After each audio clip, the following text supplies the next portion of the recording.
Hello friends, कैसे हैं आप सब। स्वागत है आपका हमारे यूट्यूब चैनल मॉडुलस मैथमेटिक्स में। तो आज की वीडियो बहुत इंपॉर्टेंट होने वाली है सभी कैंडिडेट के लिए, क्योंकि बहुत सारे डाउट आ रहे थे मेरे पास कि सर सीयूईटी का फाइनल रिजल्ट कब आएगा, फाइनल आंसर की कब आएगी और इसके बाद क्या प्रोसीजर होता है। तो आज की वीडियो में हम लोग डिस्कस करने वाले हैं कि क्या एक्सपेक्टेड डेट है कि रिजल्ट आपका सीयूईटी का कब आ जाएगा, और उसके बाद आपके पास जो काउंसलिंग होती है उसके लिए क्या नेसेसरी डॉक्यूमेंट्स है जो रेडी हम लोगों को करा के रख लेने चाहिए। बहुत इंपॉर्टेंट है, क्योंकि उस रीजन की वजह से आप लोग को लास्ट में जब काउंसलिंग स्टार्ट हो जाती है उस समय आप लोग ध्यान रखते हो, फिर बनवाते हो, वो बन नहीं पाता है डॉक्यूमेंट, एंड आपका जो एक अच्छी यूनिवर्सिटी मिल सकती है उससे कैंसिल आपको कराना पड़ता है, और वास्तव में वो बहुत इंपॉर्टेंट चीज भी है। तो अभी से आप डॉक्यूमेंट्स को रेडी कराओगे तो आपको आपका जो एडमिशन है वो कैंसिल नहीं कराना पड़ेगा, यूनिवर्सिटी कैंसिल भी नहीं कर पाएगी। तो सबसे पहले देख लेते हैं क्या एक्सपेक्टेड डेट है। देखिए आज जो है वो आपका 21 सितंबर है, ठीक है। आप सभी जानते हो कि एनटीए ही आपका रिजल्ट घोषित करने वाली है, ठीक है, फाइनल आंसर की के साथ। ओके, तो उस पर अभी बहुत ज्यादा लोड है, वो देख लेते हैं क्या लोड है। आप जानते हो कि अभी वो CSIR नेट करा के चुकी है, ठीक है, जो जो चला था आपका 16, 17, 18 को। अब आपको मैंने एक नोटिफिकेशन वीडियो देखा था, आप लोग देखिए चैनल को लगातार फॉलो करते रहा करिए, और डिस्क्रिप्शन में एक लिंक है टेलीग्राम चैनल का हमारे, उसको आप ज्वाइन कर लीजिए, हर एक अपडेट वहां हम देते रहते हैं, ठीक है। तो CSIR नेट के बाद उसने अपना एक यूजीसी नेट का जो शेड्यूल है वो आपको दिया था, ठीक है, अदर सब्जेक्ट्स के लिए। तो वो जो शेड्यूल है आप ध्यान से देखेंगे तो उसमें वो 23 से स्टार्ट हो रहा है, ठीक है।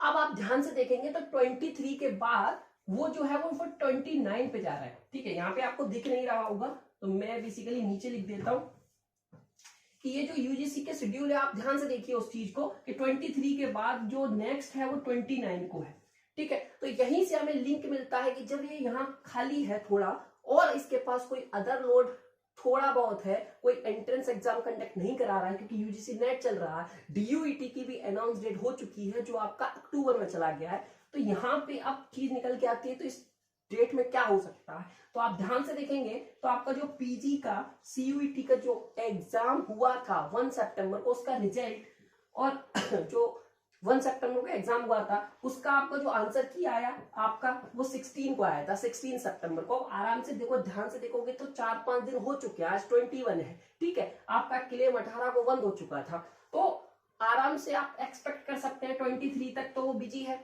24 एक दिन लेगी, ठीक है। तो आराम से आप प्रिडिक्ट कर सकते हैं कि 25 से 27 तक आपका जो फाइनल रिजल्ट और फाइनल आंसर की जो है वो अनाउंस कर दी जाएगी, ठीक है। आई होप आपको ये चीज क्लियर हुई होगी कि कैसे मैंने प्रिडिक्ट किया। आप लोग देख रहे हैं कि जो भी प्रिडिक्ट कर रहा हूं 1-2 दिन आगे पीछे रहता है, वरना वो हो रहा है। एक्चुअल में शेड्यूल ही एनटीए का ऐसा है कि वो बिजी बहुत है, तो उसी शेड्यूल के अकॉर्डिंग आप देख पाएंगे कि जो रिजल्ट है आपका 25 से 27 के बीच में आपका आराम से आ जाएगा। फाइनल आंसर की जो है वो रिजल्ट के साथ ही आती है। अब जब रिजल्ट आ जाएगा तो आपका क्या टास्क होना चाहिए, क्योंकि काउंसलिंग तो अक्टूबर में स्टार्ट होगी, तो उससे पहले आपको किन किन चीजों का ध्यान रखना है। तो देख लेते हैं कुछ सर्टिफिकेट्स जो बहुत इंपॉर्टेंट है, उसके बिना आपका एडमिशन भी हटा सकते हैं। तो वो क्या होता है, जैसे जब आप एप्लीकेशन फॉर्म भरते हैं तो वहां पे आई एग्री के बटन पे आप क्लिक तो कराते हैं, उसका मतलब क्या होता है कि यदि इसमें से कोई भी इंफॉर्मेशन गलत हुई तो आपका जो एप्लीकेशन है वो रिजेक्ट कर दिया जाएगा। तो सबसे पहले मैं जनरल वालों के लिए बात करता हूं। तो जनरल वालों के लिए देखिए कोई सर्टिफिकेट तो लगता नहीं है, ठीक है। तो जनरल वाले अपने पास मार्कशीट्स वगैरह को रेडी रखें, यदि आपकी अभी तक मार्कशीट आ गई है अपना रेडी रखें। ऑनलाइन ऑफिशियली माइग्रेशन वगैरह का आप देख ले वो मिल सकता है, तो अंडरटेकिंग देना, इन सब का चीज का ध्यान रखें, ठीक है।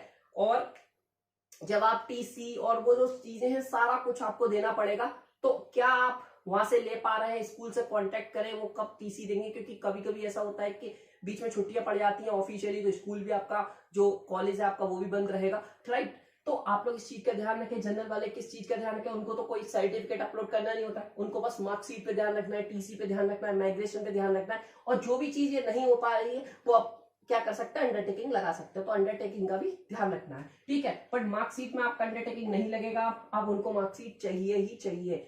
माइग्रेशन और टीसी वगैरह में कुछ दिन के लिए अंडरटेकिंग लग सकता है, बट आगे उससे ज्यादा नहीं लग सकता। और कोई भी सर्टिफिकेट आपको लगता है कि क्या जनरल वालों का लगता है, आप लोग कमेंट बॉक्स में पता करिए, मैं आपको बताऊंगा कि वो लगता है कि नहीं, ठीक है।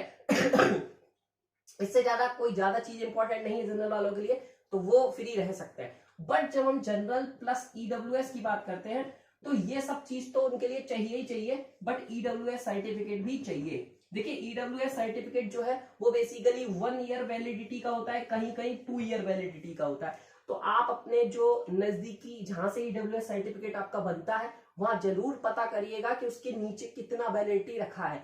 यदि वो एक्सपायर नहीं है, यदि वो 1 से 2 मंथ का टाइम बचा है, तो प्लीज मैं सजेस्ट करूंगा न्यू बनवा लीजिए। और बहुत सारे लोग ऐसे होंगे जिन्होंने वही लगा दिया होगा, कोई दिक्कत नहीं है, आप नया लगाना आपकी बार, ठीक है। तो आप नया लगाइएगा, पुराना कर दिया कोई दिक्कत नहीं है, आप नया अपलोड कर दीजिएगा क्योंकि वो मांगा जाएगा काउंसलिंग में। ओके, तो ये जो ईडब्ल्यूएस सर्टिफिकेट है इसका वैलिड टाइम रहना चाहिए, ऐसा नहीं होना चाहिए 1-2 मंथ में वो एक्सपायर होने वाला है आप वो अपलोड कर रहे हो। तो इसको बनवा लो, 5 से 10 दिन के अंदर बन जाता है। तो ईडब्ल्यूएस वाले रेडी रहे, यदि उन्होंने लगाया है तो इसको बेल्ट सही तरीके से लगाएं जिससे वो फायदा उठा पाए। चलिए इसी में मैं ऐड करता हूं, इसके बाद मैं करता हूं ओबीसी।